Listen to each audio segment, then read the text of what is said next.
Miungu ya nchi yetu, nifanyeni mrembo, wanaume wanipende. Ni nani huyu anakuja?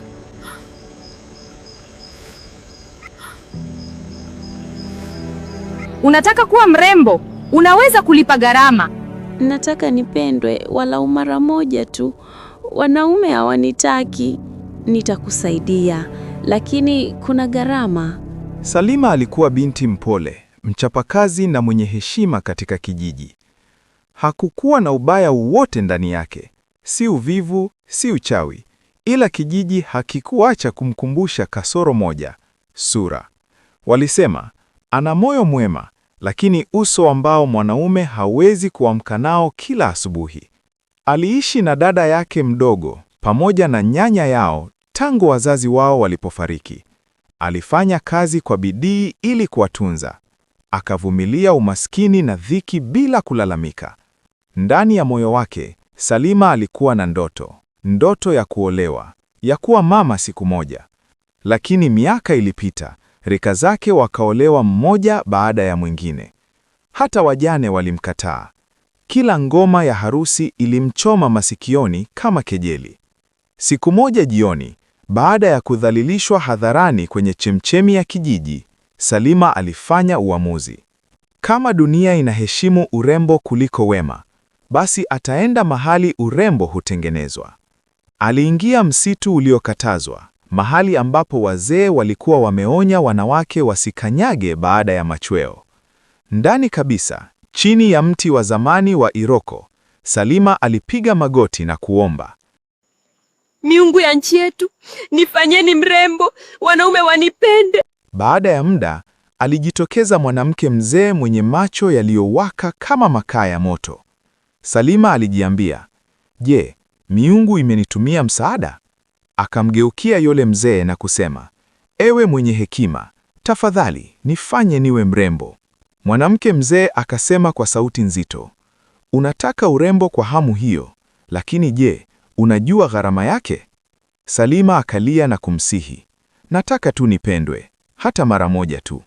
Yule mzee akampa mkufu wa kiunoni, begu la kiunoni. Vaa hili usiku, asubuhi utakuwa mrembo kiasi cha kuwasimamisha wanaume njiani. Lakini sikiliza kwa makini, usilivue kamwe, wala usimruhusu mwanaume yeyote alione. Salima alikubali bila kusita, lakini kabla hajauliza, vipi nikiolewa na mume akitaka kunigusa? Mwanamke mzee akatoweka. Usiku huo, Salima alirudi nyumbani kimya kimya. Nyanya yake alikuwa amelala usingizi mzito. Taa ndogo ya mafuta iliwaka hafifu kona ya kibanda.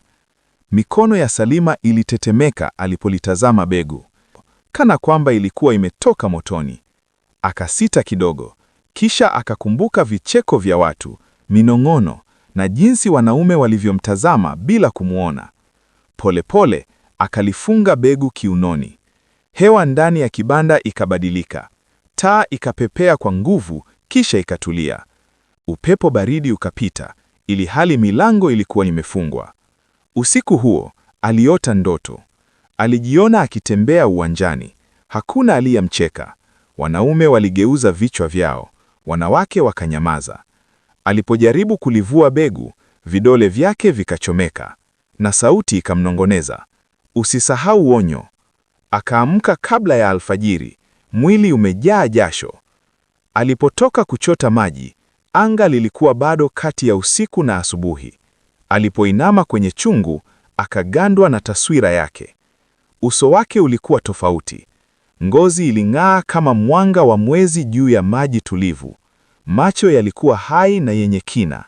Midomo imejaa wekundu la tunda bichi. Hiyo si mimi, alinong'oneza, lakini alikuwa yeye.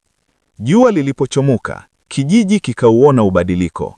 Wanawake wakaacha kupiga dona, wasichana wakabaki midomo wazi. Wanaume wakaenda mashambani wakipunguza mwendo. Ni nani huyo? Ni Salima? Haiwezekani. Mchana, wanaume watatu wakafika nyumbani kwa nyanya yake, wakiwa na kola na zawadi. Walikuja na posa. Salima alisimama dirishani, akitetemeka. Nyanya alipomwona, alishikwa na mshangao. Miungu ya mababu zetu, nini kimekupata mwanangu? Salima akakosa la kusema. Kuanzia siku hiyo, maisha ya Salima yakabadilika. Wanaume wakashindana kumtongoza, akina mama wakamnongoneza kwa wanao. Kicheko kikamrudia, kwa aibu kianza, kisha kwa uhuru. Lakini kila usiku, kabla ya kulala, alikumbuka onyo. Alilishika begu chini ya kanga, akalifunga zaidi. Hakuwahi kulivua.